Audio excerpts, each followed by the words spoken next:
Thanks very much for joining me. We are living in a very, very crazy and unprecedented time.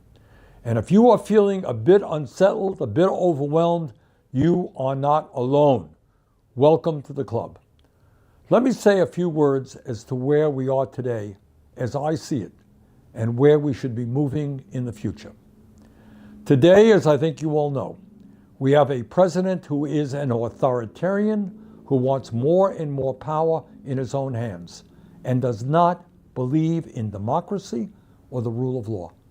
He is a narcissist, and if he had his way, I suspect that half the buildings in the country would be named after him. He is a pathological liar. He is a corrupt kleptocrat who has increased his wealth and the wealth of his family by billions of dollars since he has been president.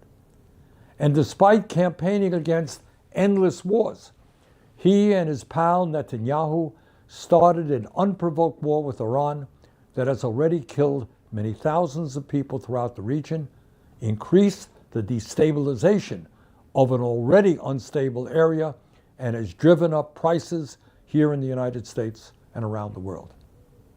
But it is not just Trump and his policies that worry people. Today, we have more income and wealth inequality than we have ever had in the history of our country. While 60% of our people live paycheck to paycheck, trying to afford housing and food and health care and other basic necessities of life, the richest people in our country have never, ever had it so good.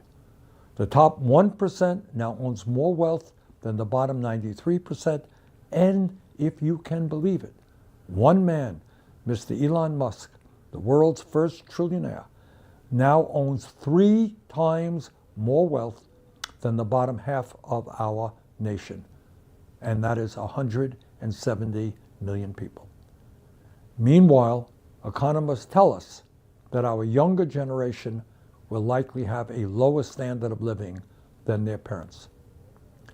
But it's not just Trump and income and wealth inequality that is bothering people.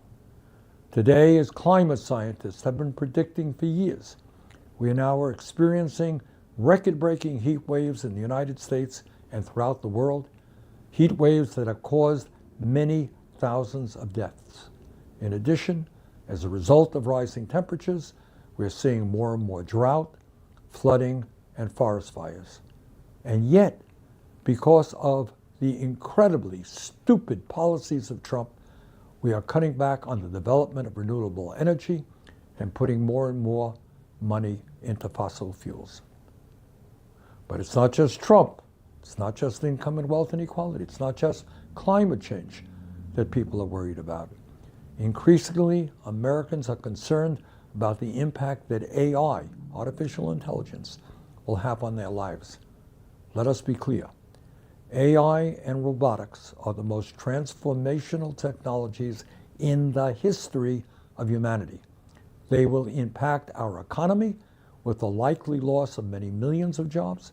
They will eviscerate our privacy rights, undermine our democracy, and negatively impact the mental health of our children.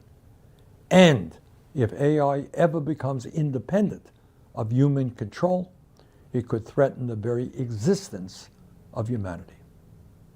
Oh, and by the way, our healthcare system is broken and dysfunctional. We have a major housing crisis. Some 20 million families are spending at least half of their limited incomes on housing. We have the highest rate of childhood poverty of any major country on earth, and 1 out of 3 seniors are struggling economically. So, why do I mention all of these things? Honestly, really, Boy Scout honor, it is not to depress you. It is simply to remind you that the crises facing this country are enormous and in many ways unprecedented.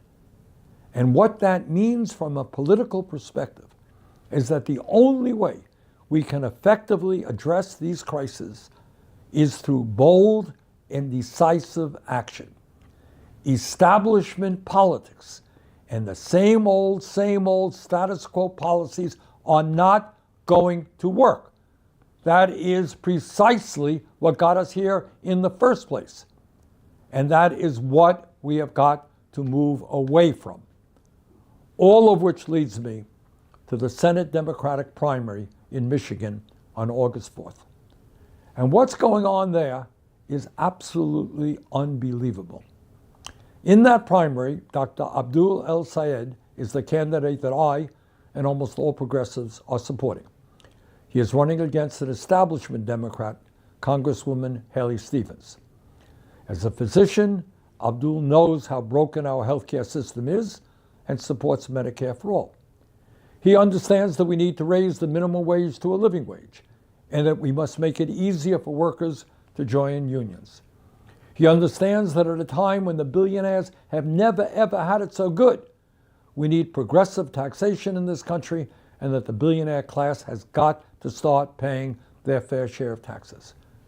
He understands that AI and robotics must work for ordinary people and not just make the big tech billionaires who own the industry even richer. He understands that instead of spending huge amounts of money on the Pentagon, we should start building the millions of units of low-income and affordable housing that this country desperately needs. He understands that we can create millions of good-paying jobs by transforming our energy system away from fossil fuels and into energy efficiency and sustainable energy. And very importantly, he understands that at a time when so many Americans are hurting, we should not be providing the extremist Netanyahu government in Israel with billions and billions of dollars in order to destroy the Palestinian people. Now that is what Abdul believes and what he is fighting for.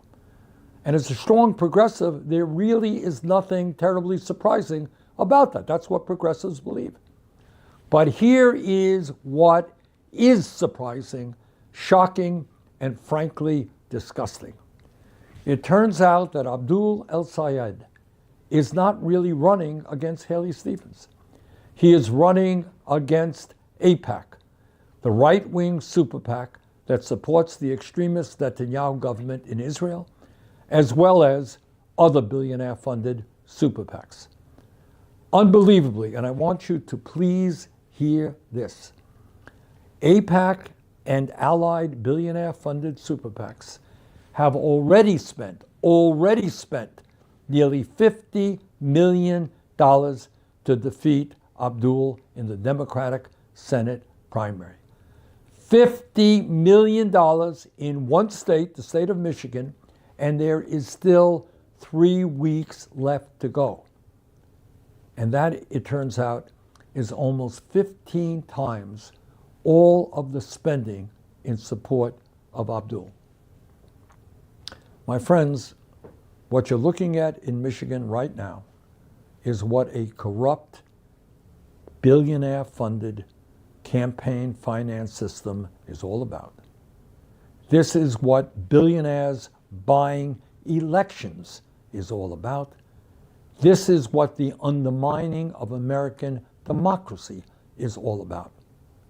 And let me say to my friends in Michigan, I would really urge you to vote for Abdul even if you don't agree with everything that he says.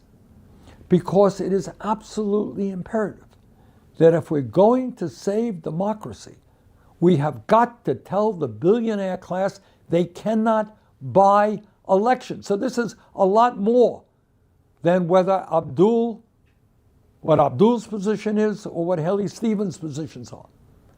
This is whether or not democracy survives or we let billionaires control our political process. So, let us all stand together. Let us take on oligarchy. Let us take on a corrupt campaign finance system. Let's do everything that we can to make sure that Dr. Abdul El-Sayed is the next United States Senator from Michigan. Thanks all very much.